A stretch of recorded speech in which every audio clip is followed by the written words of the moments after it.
titulada El último mensaje del Apocalipsis. El último mensaje del Apocalipsis.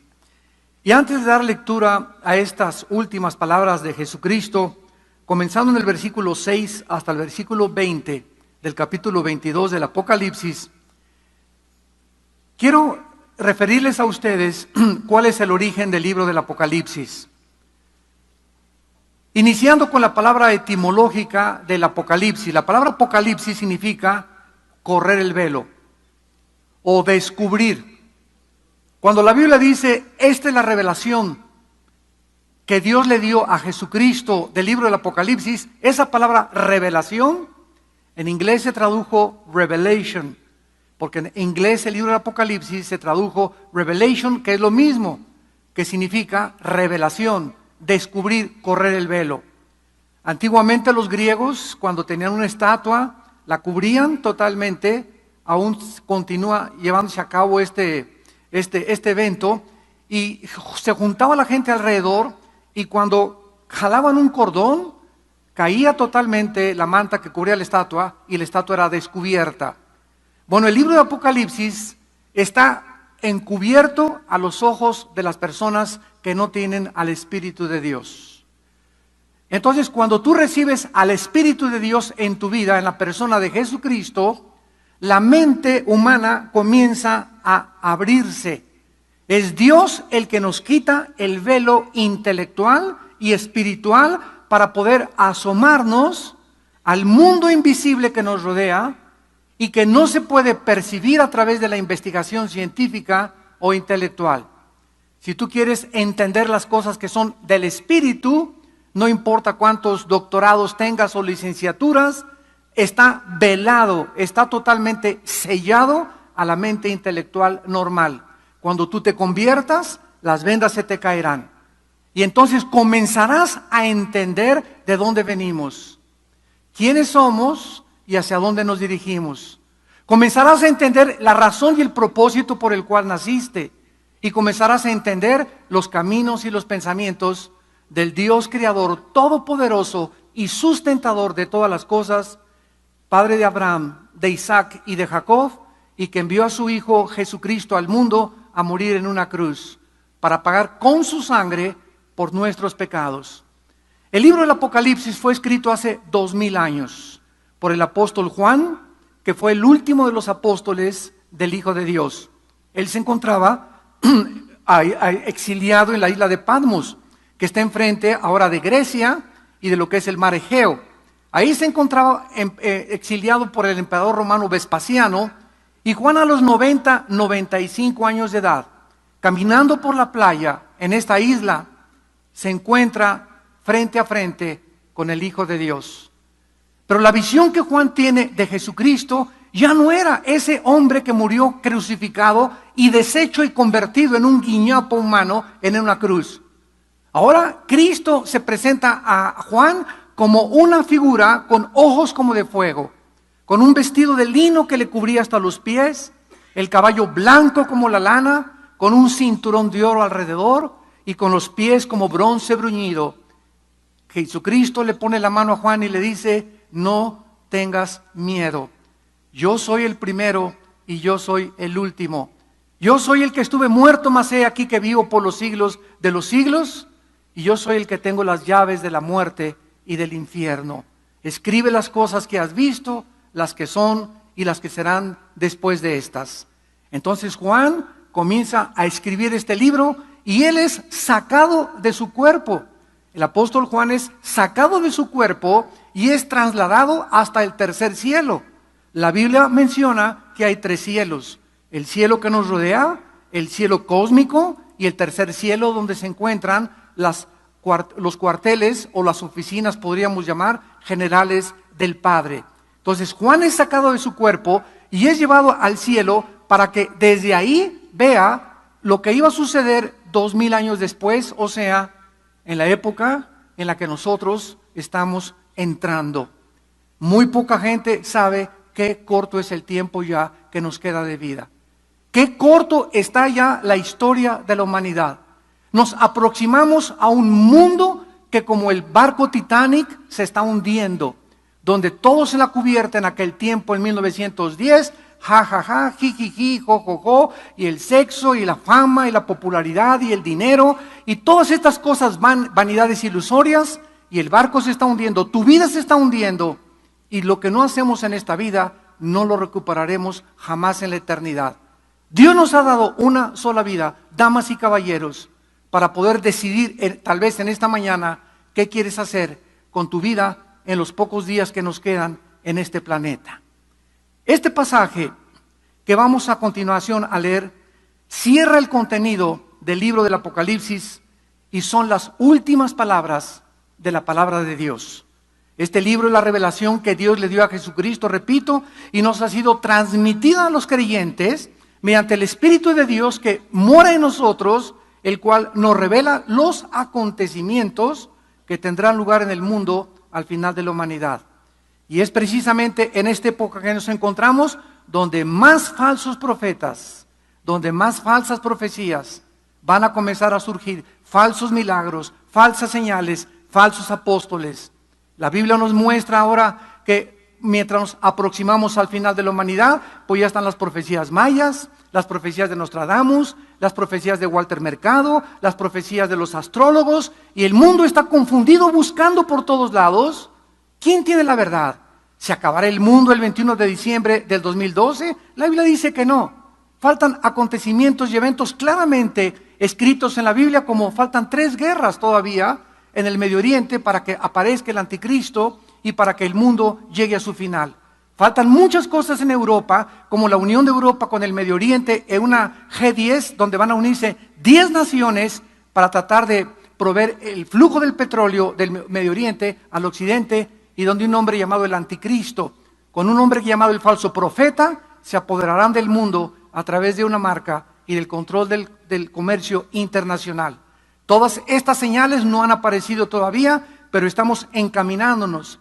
Todo lo que está pasando a nuestro alrededor, el derrumbamiento de la ecología, la falta de aire, la falta de agua, la falta de comida, la contaminación de los mares, la radiactividad, las erupciones volcánicas, los tsunamis, los tornados, las inundaciones, la falta de climas por todos lados, nos hablan que este mundo está enfermo, donde la ecología está devastada, la forestación está siendo deshecha totalmente en todas las junglas y en todas las selvas, y donde el ser humano sigue creyendo que es Dios. Seguimos creyendo que podemos establecer nuestras propias reglas y nuestros propios mandamientos, donde hemos llegado ya a los gobiernos que están legalizando los matrimonios gays, donde ya la cultura nos dice que es algo normal. La Biblia dice, no cometerás inmoralidad. Y Dios creó el matrimonio para que un hombre con una mujer y una mujer con un hombre procrearan y pudiéramos formar una sociedad. Y es la sociedad, la familia, la que forma el fundamento de toda nación y de toda sociedad. Y cuando la familia es atacada, como está siendo atacada actualmente, son síntomas de descomposición social, donde el ser humano está degradándose al grado de los animales. El Señor Jesucristo aparece en este libro ya no como el Redentor y el Salvador, sino como el juez de la humanidad, juzgando a un mundo en Apocalipsis porque se han rebelado contra las leyes de Dios. Dios anhela que nosotros sepamos hacia dónde nos dirigimos, hacia dónde va la historia, para que podamos estar preparados para poder enfrentar los acontecimientos que sacudirán al mundo en un futuro muy próximo.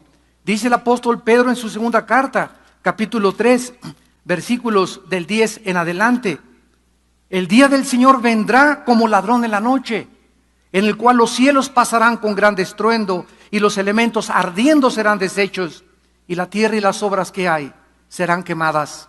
Puesto que todas estas cosas han de ser deshechas, ¿cómo no debéis vosotros andar en santa y piadosa manera de vivir, esperando y apresurándonos para la venida del día de Dios, en el cual los cielos encendiéndose serán deshechos, y los elementos siendo quemados se fundirán? Pero nosotros esperamos, según sus promesas, cielos nuevos y tierra nueva, en los cuales mora la justicia. Vamos a continuar entonces en el mensaje del Apocalipsis, capítulo 22, comenzando en el versículo 6. Y así termina este libro maravilloso con el último mensaje de Dios a la raza humana. y me dijo, estas palabras son fieles y verdaderas. Y el Señor, el Dios de los espíritus de los profetas, ha enviado su ángel para mostrar a sus siervos las cosas que deben suceder pronto. En otras palabras, el mensaje que tenemos en la Biblia es el único mensaje de los billones de volúmenes de literatura que existen que tiene verdades absolutas. Damas y caballeros, ningún escritor, ningún filósofo griego, ningún volumen, ningún libro escrito contiene verdades absolutas más que la Biblia. Son las únicas palabras fieles y verdaderas, confiables, en las que podemos nosotros totalmente depositar. Nadie ha hablado ni nadie ha formado un libro como la Biblia. Acabo de regresar hace 2 semanas de Colombia y tuvimos un grupo grandísimo de personas, de intelectuales, de científicos, fueron senadores, fueron políticos, y siempre demando el mismo reto, el mismo desafío. ¿Quién de ustedes me puede mostrar un libro que se compare con la Biblia? Pregúntaselo a tu maestro, pregúntaselo al director de tu universidad, pregúntaselo al mejor científico, pregúntaselo al mejor político, al mejor presidente. ¿Quién hasta este momento se atreve a decir, hay un libro mejor que la Biblia? No hay nadie que pueda atreverse a comparar la Biblia con ningún otro escrito literario, ni poético, ni científico, ni geográfico, ni arqueológico, ni antropológico, ni psicológico, ni genético, porque la Biblia contiene las evidencias más antiguas de cualquier disciplina académica que el mundo no ha conocido. Y los ataques a la Biblia, la controversia contra la Biblia, son de gente ignorante, que fue escrita por los hombres, no saben ni lo que están diciendo, porque estas palabras son fieles y verdaderas. Dice la Biblia en 2 de Pedro 1, 19 al 21, tenemos también la palabra profética más segura. La única luz que el mundo tiene ahorita, damas y caballeros, es la Biblia. No hay otro libro ni el Corán, ni el Tripitaka, ni el Popo, ni los Vedas, ni los libros de Buda, ni de Confucio, ni de Mahoma, ni de cualquier otro líder religioso, ni del Mormón, ni de los Testigos de Jehová, ni de Pare de Sufrir. No existe en ninguna parte del mundo del globo terráqueo ningún otro mensaje, ninguna otra luz más que la que Dios nos dejó en su santa palabra. Y Jesús dijo que nosotros, los que teníamos la Biblia y que somos los poseedores de este mensaje, somos la luz del mundo. Somos los únicos que podemos alumbrar a nuestro alrededor, a tu familia, a tus parientes, en tu bufete de abogados, en tu consultorio médico, en tu taller de carpintería, en tu al lechero, al panadero, a la tortillera, al político, al senador, en la Cámara de Diputados. El único mensaje que podemos nosotros presentar, lo tenemos nosotros. ¿Qué estás haciendo tú que te llamas cristiano con este mensaje? Yo les decía anoche en una reunión de matrimonios en Toluca, ahora escuchando los debates que existen por los candidatos y por la postulación próxima de nuestro presidente que va a gobernar nuestra nación por los próximos 6 años, en todos estos debates nunca se pudo discutir el problema moral. Nunca se preguntó qué se piensa acerca de los matrimonios gays, quién está a favor del aborto, qué piensa de la familia los candidatos. Todo fue combatir la pobreza y la educación, basados y enfocados solamente en las cosas que no pueden ver, que tienen una profundidad mucho más grande, que es la familia. Las familias son las que formamos la sociedad. Una familia se deshace y la sociedad comienza a deshacerse y a corromperse. Y no nos damos cuenta porque hemos divorciado la política y la educación de la moral. Y ahora ya la moral no es tomada en cuenta porque no importa ya la condición moral de los candidatos que nos van a gobernar. Ese es el punto donde el mundo se ha acercado. Está divorciada la política de la moral. Y esto solamente nos muestra cuánta confusión hay política, religiosa y filosóficamente en el mundo. El mundo no considera ya el ámbito espiritual, no considera la familia, no considera la moral. Todo es elevar la educación de la nación, combatir la pobreza, cosa que nunca, jamás se podrá lograr. La Biblia dice que los pobres siempre los tendremos. Cristo dijo cuando una mujer rompió un alabastro de perfume y lo vació en los pies de Cristo. Se acercó Judas y le dijo, si hubiera repartido este dinero a los pobres, Y Cristo dijo, a los pobres siempre los tendremos. Lo que esta mujer ha hecho repercutirá en el reino de los cielos. Entonces nos damos cuenta el desenfoque total de la humanidad respecto a la pobreza y creyendo que vamos a combatir la pobreza, etcétera, etcétera, o que si subimos el nivel de educación en México, y el día que estemos todos educados, lo único que va a ser diablos educados. No es la educación, claro que es necesario educarse, pero podemos tener países que nos han dado la muestra de educación intelectual, que han acabado, como Francia, Alemania, Inglaterra, en el ateísmo y en el racionalismo francés y el ateísmo alemán. No existen países más educados cultural y intelectualmente como los países europeos. ¿Y en qué acabaron, damas y caballeros? No es la solución.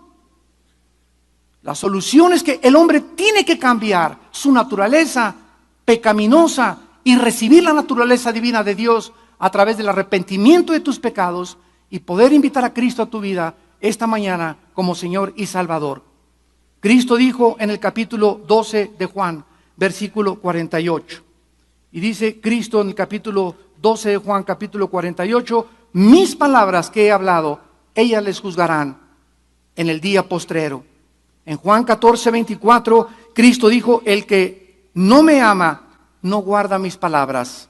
Y la palabra que habéis oído no es mía, sino del Padre que me envió. Cristo mismo, al bajar del cielo, nos trae un mensaje de nuestro Creador. Todas las demás personas que han vivido en este mundo, el líder religioso que tú me quieras nombrar ahorita, el escritor más famoso, el filósofo más famoso, el estadista más famoso, todos han sido hombres, como tú y como yo, imperfectos, pero el que viene de arriba es sobre todos.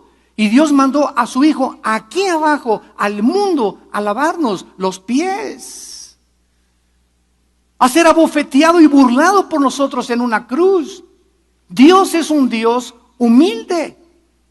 Y si Cristo no hubiera bajado al mundo a traernos el mensaje de su Padre, nunca hubiéramos sabido nosotros quiénes somos, a dónde nos dirigimos, cuál es la razón de nuestra existencia. ¿O somos animales? ¿Es verdad que somos el producto de una selección natural y que venimos de los changos? Por eso muchos jóvenes se portan como changos. ¿Es verdad que nosotros no tenemos ningún propósito y que tu verdad es tu verdad y mi verdad es mi verdad? ¿Es verdad que no existen verdades absolutas como los debates que hemos tenido en televisión con todos los líderes religiosos y filósofos? Llegó un momento en que me dijeron, es que todas las religiones llevan a Dios y todas las religiones son buenas. Y en este debate que tuvimos hace algunos años en la televisión, en el Canal 2, les dije a todos estos líderes religiosos y filósofos que estaban con nosotros, pero todas las religiones se contradicen unas con otras. Entonces, ¿cómo podemos decir que todas son buenas cuando unas con otras chocan? Unas son politeístas, otras son monoteístas. Buda no creía en Dios. ¿Cómo podemos llegar a concluir de esa manera cuando la misma experiencia nos muestra qué confusión existe? Pero hay un hombre que dijo, yo soy el camino, la verdad y la vida. Cuando yo oí ese mensaje hace 35 años, caí de rodillas, lleno de lágrimas, y supe que había encontrado la razón de mi existencia, y supe que había acabado mi búsqueda en los Himalayas y en los budistas y en los Hare Krishna y en la meditación trascendental y en todas estas cosas místicas donde anhelamos encontrar algo o una razón. Cuando me encontré con Cristo, yo supe que Él era la razón por la cual yo debía dedicar mi vida a conocerlo y a seguirlo y a anunciar su mensaje al mundo entero. Y esa es la misión que tú tienes y que tú tienes y que tú tienes como cristiano. Somos embajadores del Rey en un mundo pudriéndose a nuestro alrededor, en un mundo que ya huele a basura, en un mundo de confusión, en un mundo donde los jóvenes han perdido totalmente la brújula, en un mundo que grita desesperadamente, auxilio, ayúdenme. Mujeres que están sufriendo, hombres que están sufriendo, matrimonios deshechos, mujeres golpeadas, hombres machos, jóvenes drogadictos, jóvenes que abusan de sus novias, hombres que abusan de sus esposas, políticos que se corrompen, artistas que se convierten en depravados totalmente. Ese es el mundo que estamos viviendo, es el mundo que está gritando, ¿quién tiene la luz? Y una luz no se esconde debajo de la mesa, una luz se levanta arriba de la mesa. Así brille vuestra luz delante de los hombres, dijo Jesucristo, nunca tengas vergüenza de dar testimonio del Evangelio de la gracia de Jesucristo. Dios quiere, dice en Apocalipsis 22, versículo 6, estas palabras son fieles y verdaderas. Ahora veamos a continuación que dice: el Dios de los espíritus de los profetas ha enviado su ángel para mostrar a sus siervos las cosas que deben suceder pronto. A Dios le interesa que nosotros sepamos que el mundo se aproxima a su final. Dios quiere que estemos conscientes del futuro de la humanidad. Dice en 1 de Pedro 4:7, velad y orad, porque el fin de todas las cosas se acerca. Cristo dice: he aquí vengo pronto. Y si no vienen 10 años, y si no vienen 20 años, tú tienes que morir. ¿Sabías eso, verdad? Tú tienes que morir, y yo también. Porque la Biblia dice, está establecido que los hombres mueran una sola vez. Y después de la muerte no hay purgatorio, después de la muerte no hay reencarnación, después de la muerte no hay transmigración de las almas. La Biblia dice, después de la muerte viene el juicio. Si tú mueres ahorita saliendo, una bala perdida, una embolia cerebral, un ataque al corazón, te atropellan, un terremoto en la noche que acabe con millones de personas en México, no tenemos garantizada la vida, damas y caballeros. La Biblia dice, prepárate para encontrarte con tu Dios. Porque si tú mueres sin Cristo, tú te puedes burlar ahorita y creer que tienes 10 años más. Pero la muerte viene a los niños de 10, de 15, de 20, de 30, de 40. Ninguno de nosotros tenemos asegurado el futuro más que cuando tenemos a Cristo como nuestro Salvador. En segundo lugar, dice el versículo 8 y 9, versículo 7, he aquí vengo pronto, dice Jesús. 3 veces al terminar la Biblia, Jesucristo repite lo mismo. Versículo 7, he aquí vengo pronto. Versículo 12, he aquí vengo pronto y mi galardón conmigo. Versículo 20, el que da testimonio de estas cosas dice, ciertamente vengo en breve. ¿En breve? Han pasado 2000 años, ¿verdad? Y Cristo no ha regresado. ¿Por qué Jesucristo nos dice, vengo en breve? Porque si Él no viene a juzgar al mundo, tú te enfrentarás con Cristo cuando tú te mueras. ¿Quién de ustedes puede vivir más de 80, 90 años de edad? Hay excepciones, de 100, de 115. Hay una señora en Japón que se murió de 117 años. Son garbanzos de a libra. Todos nosotros alcanzamos un promedio de 80, 85, 90 años de edad. Es todo lo que tenemos de vida. Y si Cristo no viene, tú te enfrentas con Cristo en el momento de tu muerte. Y cuando te enfrentas con Cristo es para toda la eternidad. Por eso si Él no viene, Él viene a nuestra vida en el momento de nuestra muerte. La primera reacción que Juan tiene, el versículo 8, al oír estas cosas, dice Juan, me postré. Juan cae de rodillas delante del ángel que le está revelando el mensaje. Y dice Juan, me postré, versículo 8, para adorar a los pies del ángel que me mostraba estas cosas. Pero él me dijo, mira, no lo hagas, porque yo soy consiervo tuyo, de tus hermanos los profetas y de los que guardan las palabras de este libro. Adora a Dios.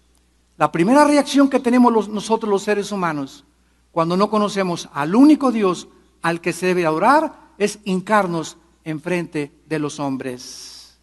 Y la Biblia prohíbe que nosotros nos hinquemos delante de los hombres. La Biblia prohíbe que nosotros adoremos a ningún hombre. La Biblia nos muestra claramente en el libro de los Hechos, capítulo 14, cuando los apóstoles comenzaron a difundir el Evangelio por toda el Asia Menor y Europa, que la gente, al ver los milagros que estos apóstoles hacían, comenzaron a tratar de adorarlos. Dice Hechos 14, versículo 11, la gente vio lo que hizo Pablo, alzó la voz diciendo en lengua licaónica, dioses bajo la semejanza de hombres han descendido a nosotros.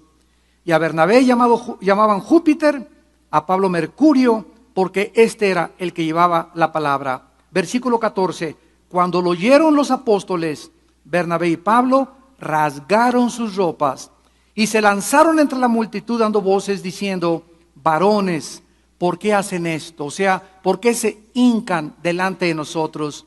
Nosotros también somos hombres semejantes a ustedes, que les anunciamos que de las vanidades se conviertan al Dios vivo, que hizo el cielo y la tierra, el mar y todo lo que en ellos hay.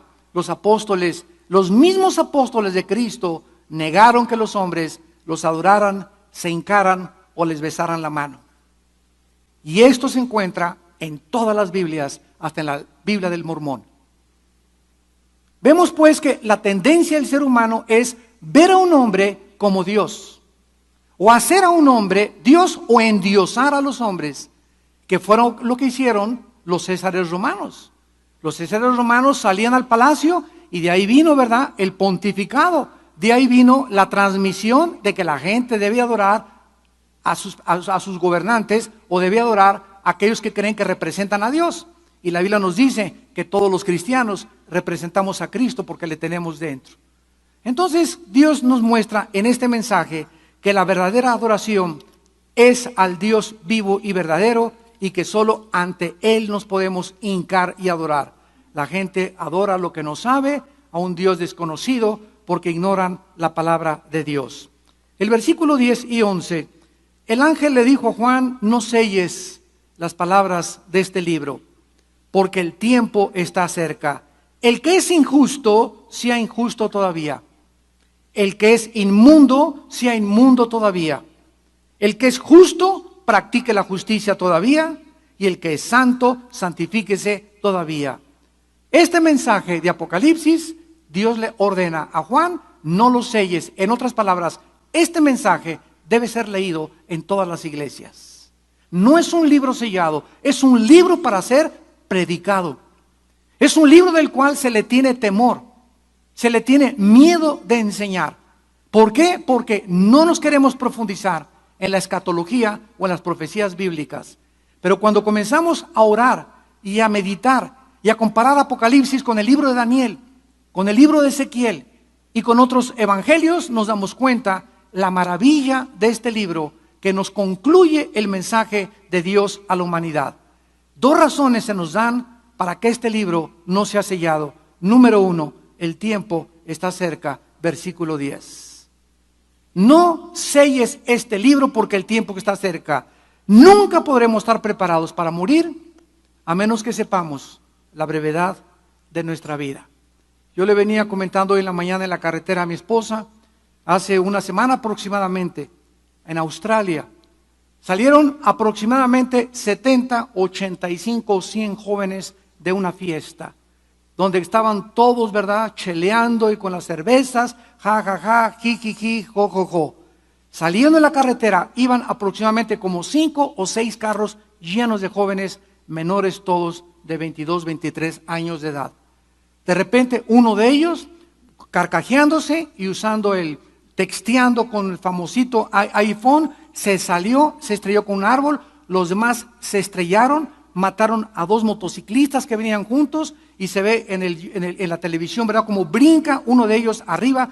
Quedaron 4 jóvenes sin piernas y murieron absolutamente más de 37 jóvenes en menos de 5 minutos, saliendo de una fiesta. ¿Cuántos de ellos sabían que esa era la única vez y la última vez que iban a verse unos a otros? Y esa mañana, ¿cuántos de esos jóvenes le dijeron a papá y a mamá: adiós papi, nos vemos en la noche? ¿O cuántos estaban internados en una escuela que nunca regresaron a América o a Europa a conocer a sus parientes? Nunca se pudieron casar. ¿Por qué? Por la irresponsabilidad y por creer que la vida es la dolce vita. Muchos de ellos eran fanáticos de una mujer que se llama Lady Gaga. Y 4 de ellos, antes de que murieran ahí en el bar donde estaban platicando, estaban diciendo que ellos adoraban y iban a los conciertos de esta mujer, y que 2 de ellos perdieron el sentido durante uno de los conciertos porque sabían que había demonios y querían los demonios que entraran a sus vidas para tener la promoción y la fama de esta mujer. Y esos son los ídolos de nuestros hijos. Son a los que la gente adora. Las muchachas se vuelven locas con todos estos famosos artistas, ¿verdad? Y creemos, ¿verdad?, que eso es normal, y eso es absolutamente demoníaco. ¿Por qué? Porque la gente no se da cuenta que el mundo espiritual que nos rodea está controlado por criaturas espirituales que Cristo les llamó demonios y que son reales y que el propósito es atormentar tu vida, inducirte a las drogas, inducirte al alcohol, hacerte creer que la fama, el poder, la felicidad se encuentra en esas cosas vanas. Cristo se encuentra con una mujer que llevaba 4 o 5 maridos, la chulis. La mujer samaritana, Juan capítulo 4. Y cuando Cristo platica con esta mujer, vivía con un hombre que no era su marido. Cristo no la condena, ni la juzga tampoco. Era una mujer totalmente inmoral, pero bien persinada, muy religiosa. Y le dice a Cristo, tus padres adoraron en ese monte, nosotros adoramos en este lado. Cristo le dijo, mira mujer, quiero decirte que tú puedes seguir bebiendo de cualquier agua y volverás a tener sed. Mujer, Cristo le dice, te puedes casar 10 veces. ¿Sabes cuál es tu problema? Le dice Cristo, de una forma indirecta, en creer que en algún hombre vas a encontrar la felicidad. En creer que en alguna mujer vas a encontrar la felicidad. En creer que en el dinero vas a encontrar la felicidad, o que en la fama o en el poder. Cualquiera que beba de esa agua que el mundo da, cualquiera que enfoque la felicidad y crea que la fuente de la felicidad se encuentra en estas cosas, volverá a tener sed. ¿Por qué? Porque fuimos creados para Dios.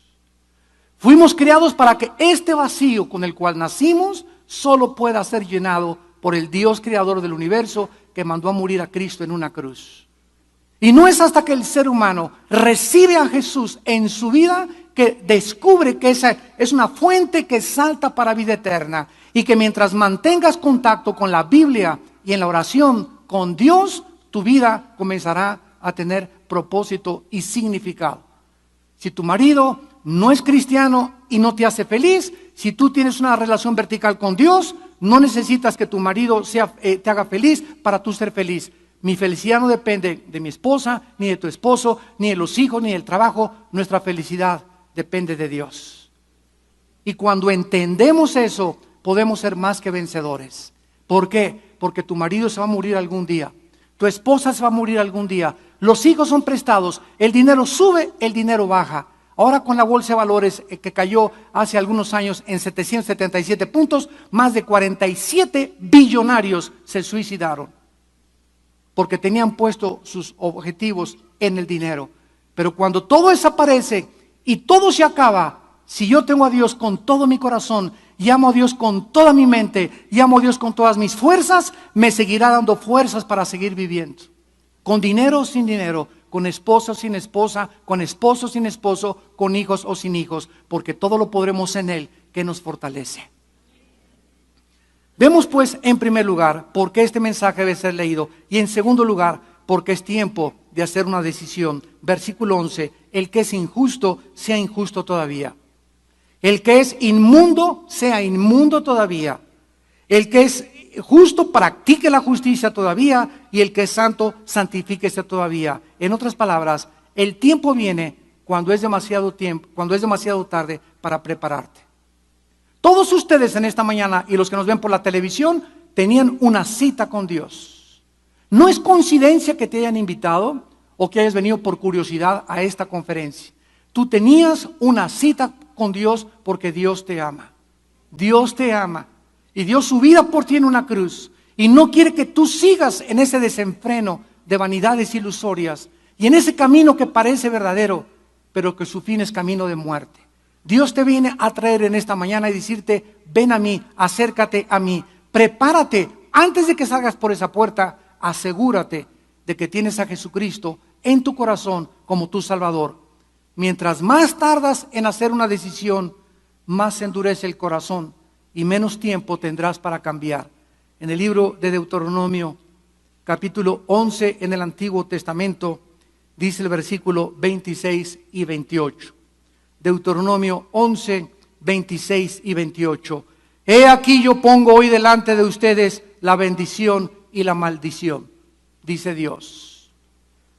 La bendición si oyes mis mandamientos de Jehová tu Dios que te prescribo hoy.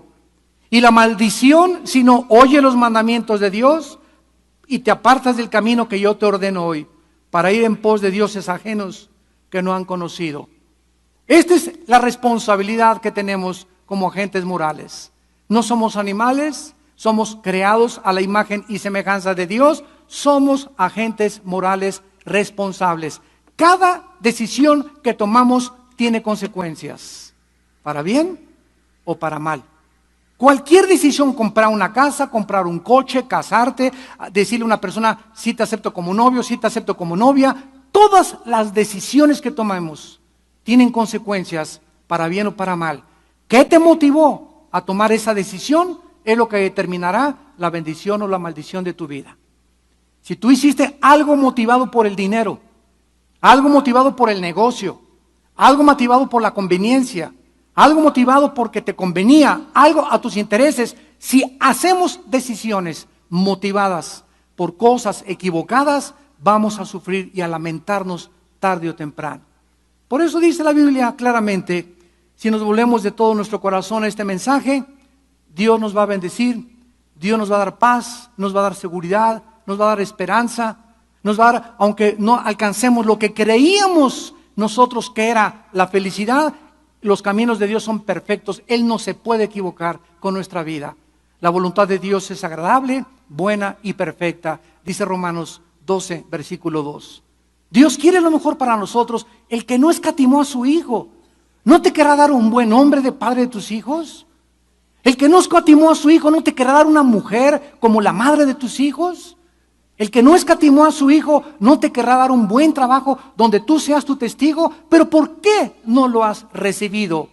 Simplemente porque vives en desobediencia, porque no has seguido sus mandamientos, porque has hecho lo que te da la gana. Ya los mandamientos de Dios los hiciste a un lado, ahora tienes tus 10 mandamientos de Pancho Pantera.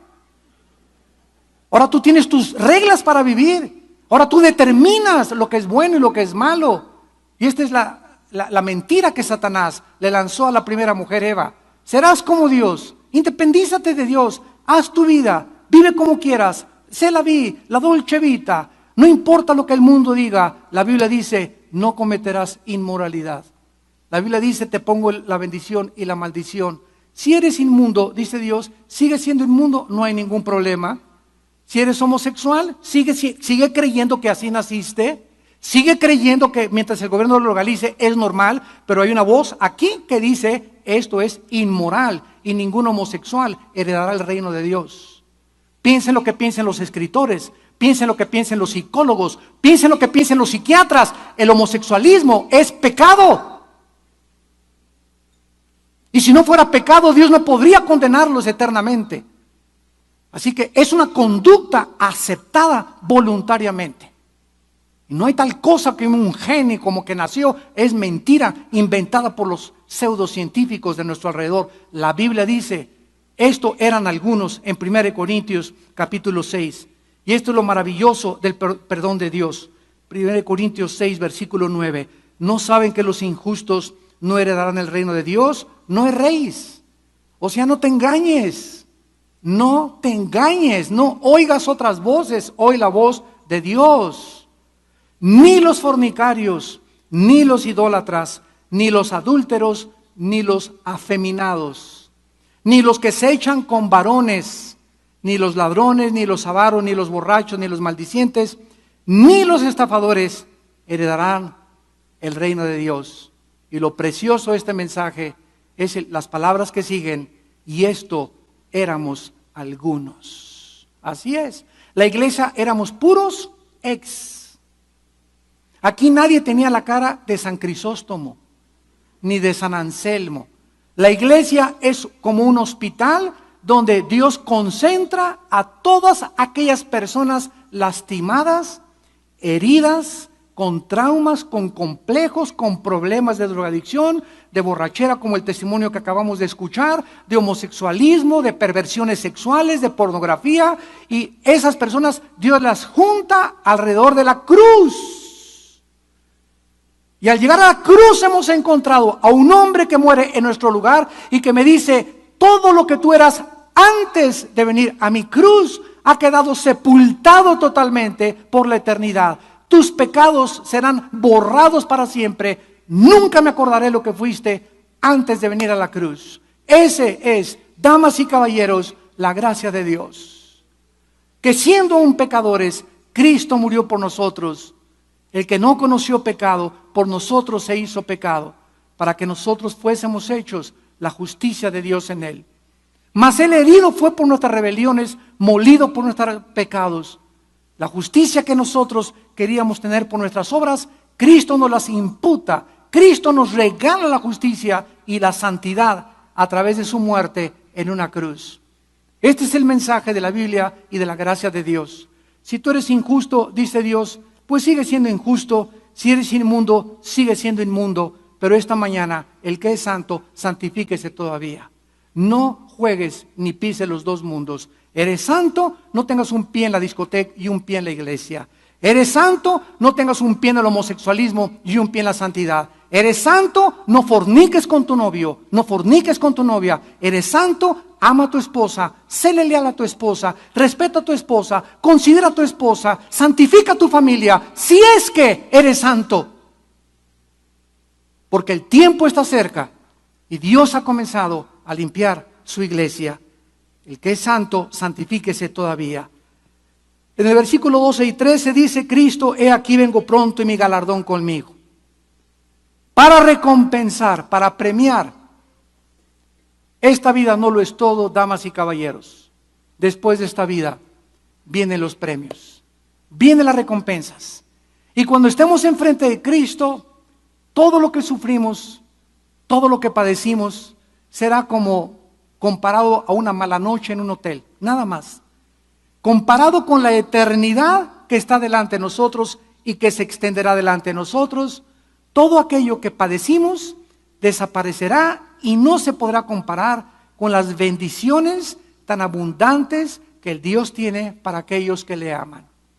Este planeta será totalmente restaurado ecológicamente, habrá cielos nuevos y nueva tierra, y todos nosotros estamos siendo preparados. Por eso nos llamó Dios y nos llama a sus escogidos para prepararnos para ser sus guerreros del mundo que viene. ¿Qué cosa es esta vida? Es un campo de entrenamiento nada más. Estamos en la primaria de Dios y vamos a pasar a la secundaria y tenemos que graduarnos con honores. Y allá podremos decir que nuestra fe en Cristo no fue en vano. Valió la pena ser fiel a mi esposa, valió la pena ser honesto en mis negocios, valió la pena vivir y entregarle mi vida al reino de Dios, valió la pena invertir mi dinero en el reino de Dios. Allá podremos saber que valió la pena servir a aquel que vive por los siglos de los siglos. Cristo viene pronto a recompensarnos según las obras. En Apocalipsis capítulo 20, versículo 11 en adelante, encontramos el juicio final de las personas que no recibieron a Jesucristo. Ahí estarás tú si esta mañana tal vez no le invitas a tu vida. Ve lo que sucederá en el juicio de las personas que rechazaron a Cristo, que escogieron su propia vida y determinar ellos que eran dioses. Dice Apocalipsis 20:11, vi un gran trono blanco y al que estaba sentado en él, de delante del cual huyeron la tierra y el cielo, y ningún lugar se encontró para ellos. Y vi a los muertos, grandes y pequeños, de pie ante Dios. Veamos, en primer lugar, en el día del juicio final, no habrá nadie que se vaya a hincar. Ya no habrá nadie que diga, Señor, ten compasión, ten misericordia de mí, perdóname, Diosito chulo. Ya no habrá nadie, absolutamente. Se acabó la gracia. Se acabó el tiempo del arrepentimiento. No es cuando nosotros querramos, es cuando Dios te dice, arrepiéntete, no endurezcas tu corazón, ven a la cruz de mi Hijo Jesucristo. Es el tiempo hoy aceptable. Hoy es el día de tu decisión. Muchos de ustedes, tal vez hoy sea la última vez que escuchen este mensaje. Y a muchos de ustedes, estoy seguro, siempre pasa en todas las reuniones, les está hablando Dios por última vez. Muchos de ustedes van a salir por ese lugar igual que como entraron, vacíos, frustrados, llenos de complejos, problemas, con rebeldía, con mucha amargura, con odio contra todos, burlándose de este mensaje, y cuando salgas por esa puerta, tal vez tu corazón se endurezca 5 veces más y sea demasiado tarde. Dice la Biblia, vi a los pequeños y grandes delante de Dios y los libros fueron abiertos. Otro libro fue abierto, el cual es el libro de la vida. Y fueron juzgados los muertos por las cosas escritas en los libros según sus obras. Cada mala palabra, cada pensamiento sucio que tuviste, cada motivación equivocada, cada acción, cada tranza, cada robo, cada asesinato, cada cosa que hayas hecho, está escrito en el libro de Dios. Y si nos asombramos que una computadora puede tener millones de información, de datos de información, en un megabyte, en un bit, etcétera, etcétera, ¿qué será la mente de Dios? Él tiene registro de cada cosa que nosotros hayamos hecho. Y en ese momento, como una película, tu vida será pasada enfrente de los ángeles. Nosotros los cristianos seremos el gran jurado de Dios.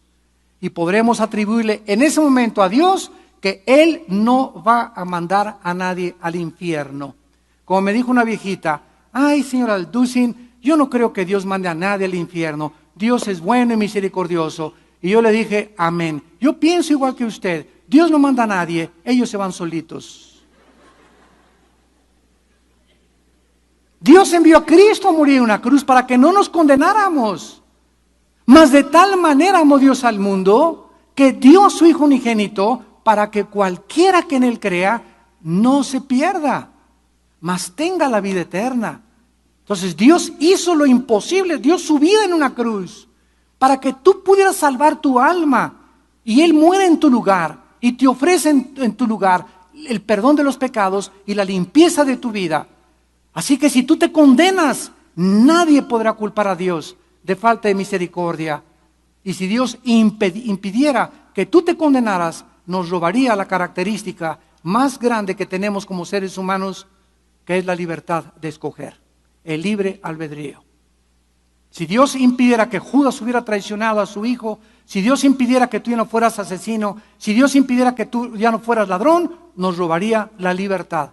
Y es precisamente esta libertad de acción por la cual Dios juzgará a los vivos y a los muertos. Y dice el versículo 13 de Apocalipsis, y el mar entregó los muertos que había en él, y los muertos y el infierno entregaron los muertos que había en ellos, y fueron juzgados todos según sus obras. Todos los que se murieron en el mar ahogados o en avionazos, los que cremaron en el mar y echaron las cenizas, los que están en los panteones, absolutamente los que están en la panza de un tiburón, los que cayeron de un precipicio, no importa la forma como tú hayas muerto, se acerca el día en el que todas las tumbas, los que están en las tumbas resucitarán.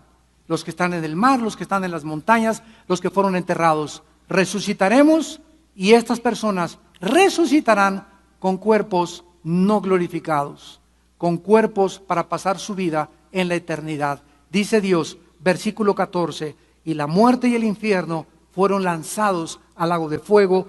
Esta es la muerte segunda, y el que no se halló inscrito en el libro de la vida fue lanzado en el lago de fuego. ¿Está tu nombre, te pregunto, inscrito en el libro de la vida? ¿Estás tú seguro que estás inscrito en el libro de la vida? Tengo una buena noticia para ti.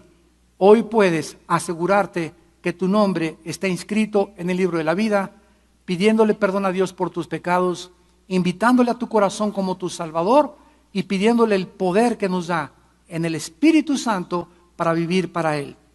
Y terminamos en Apocalipsis capítulo 22 y dice la Biblia: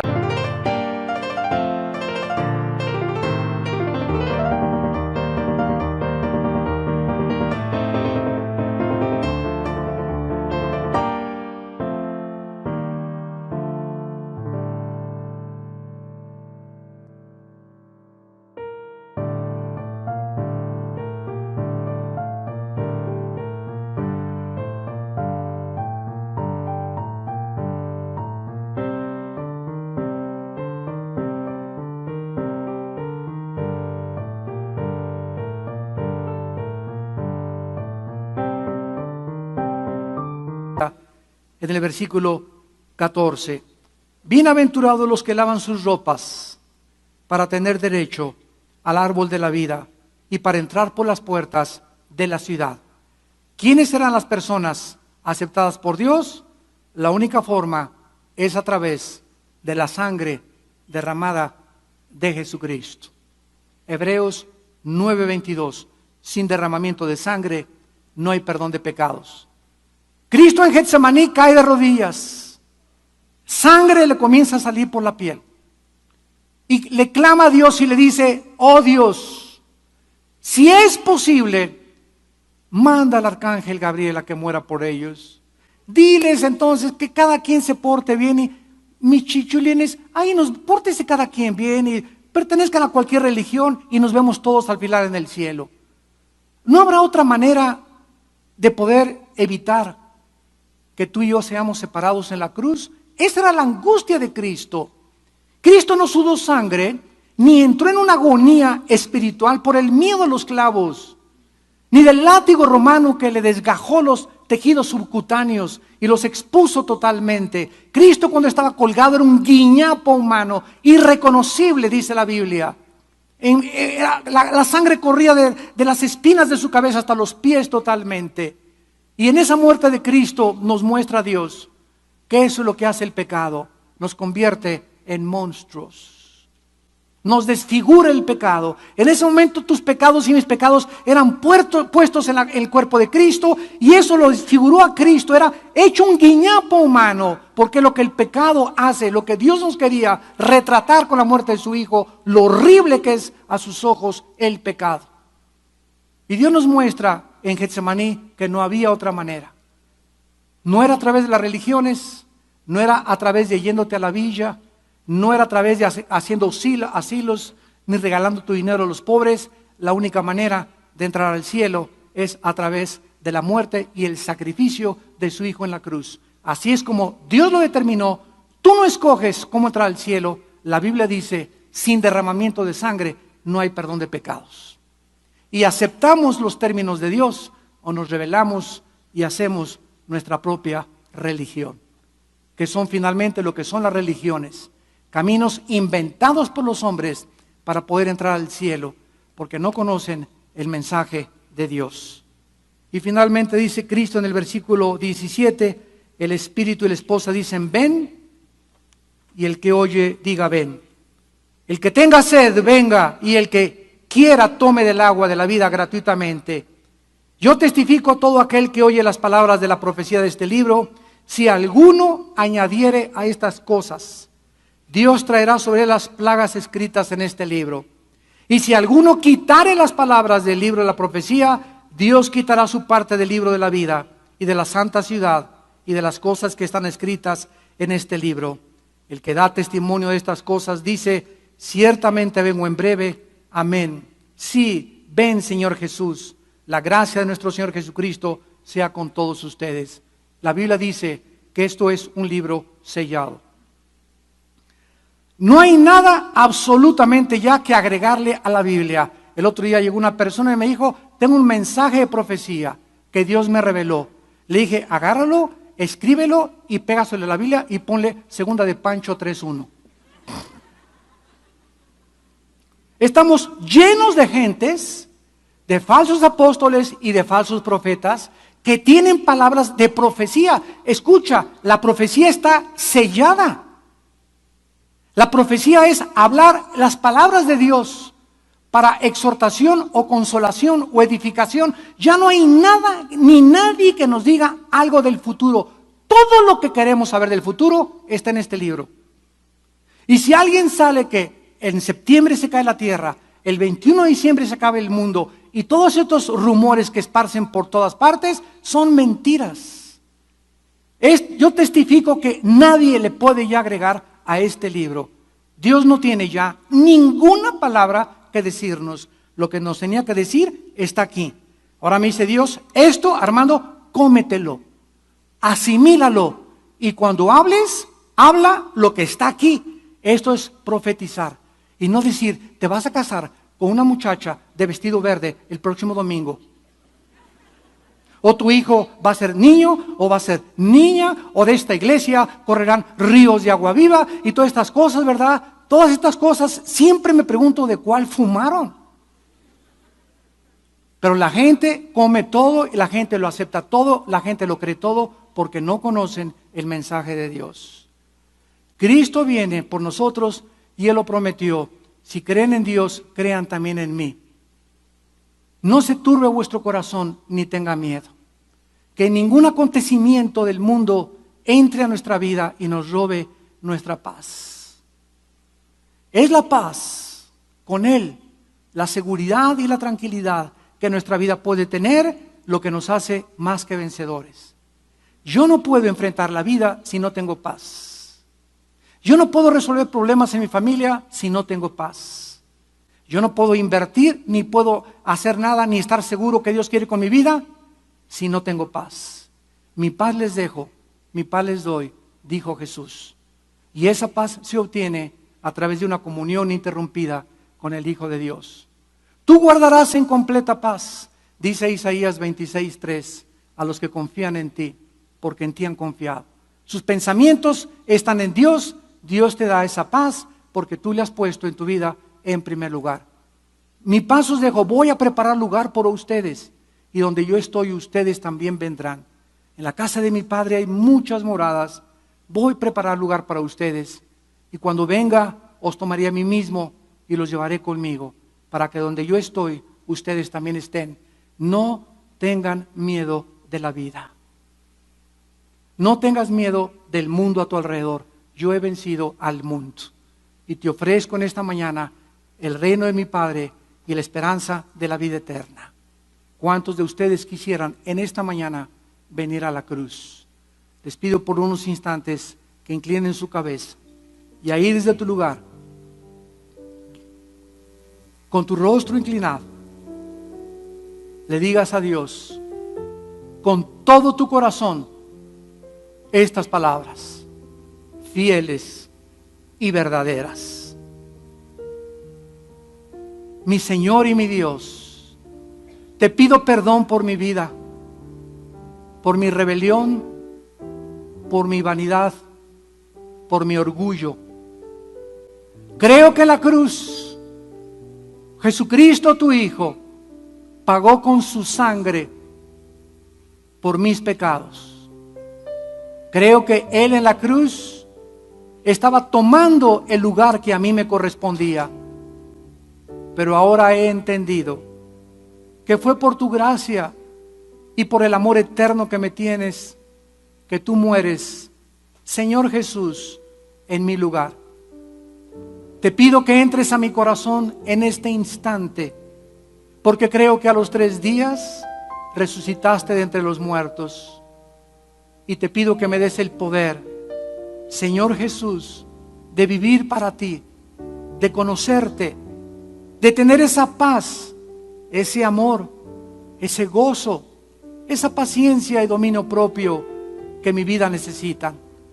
Lávame, sáname todas mis angustias y problemas y traumas del pasado y pon delante de mí esa esperanza de vivir ahora para ti y de estar consciente que ahora mi felicidad no dependerá de nada de este mundo, que es un mundo corrompiéndose, ni de nadie. Ahora mi paz y mi felicidad dependerá enteramente de mi relación contigo. Gracias, Señor, por darme el poder de la vida eterna y el perdón de mis pecados. En el nombre de Cristo. Amén.